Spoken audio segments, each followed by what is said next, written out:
Welcome to today's video. आज हम solve करने जा रहे हैं count more than n by k occurrences.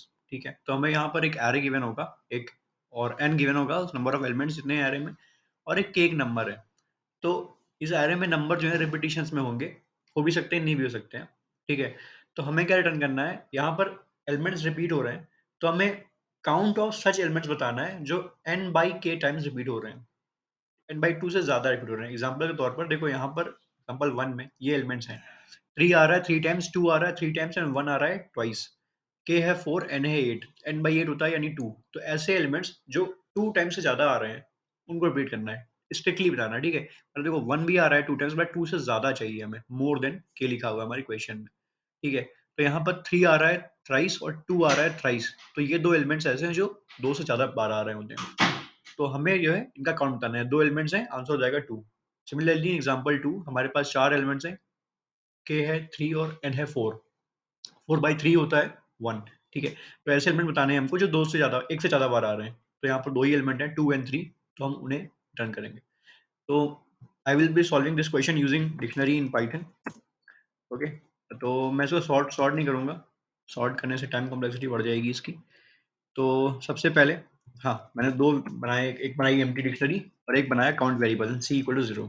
ठीक है, अब मैं ट्रेवर्स करूँगा इस एरे में, स्टोर कराऊंगा सारे एलिमेंट की वैल्यू, मतलब की वैल्यू पेयर की, भाई कोई एलिमेंट x है तो वो कितनी बार रिपीट हो रहा है। ठीक है, जैसे 3 आ रहा है थ्राइस, 2 आ रहा है थ्राइस एंड 1 आ रहा है ट्वाइस, उस तरह से हम इसको सबका की वैल्यू पेयर में स्टोर कराएंगे। ठीक है, अगर इफ आई इन, ठीक है, तो भाई एरे ट्रेवर्स कर रहे हैं, अगर डिक्शनरी में वो एलिमेंट आए है तो, अगर वो एलिमेंट पहले से प्रेजेंट है डिक्शनरी में, तो क्या करना है, मतलब पहले से है तो हमें कुछ इसको प्लस इक्वल टू 1 कर देना है।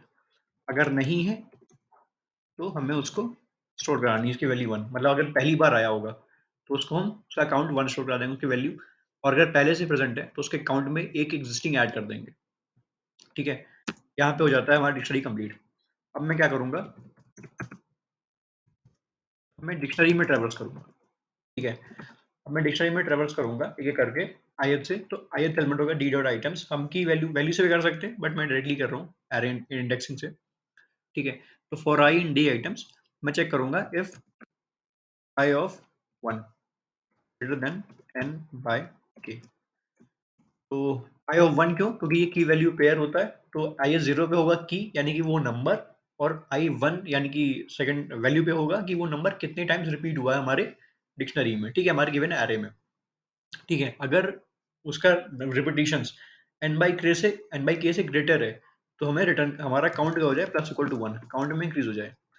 अब यहाँ पर हो गई बात, अब मैं सिंपल करूंगा return c if c greater than 0 else 0। मतलब क्या है कि अगर c की वैल्यू, देखो हमने पहले 0 की थी, तो अगर ऐसे कोई एलिमेंट्स हैं जो रिपीट हो रहे हैं n बाई k से ज़्यादा, तो c की वैल्यू बढ़ती जाएगी।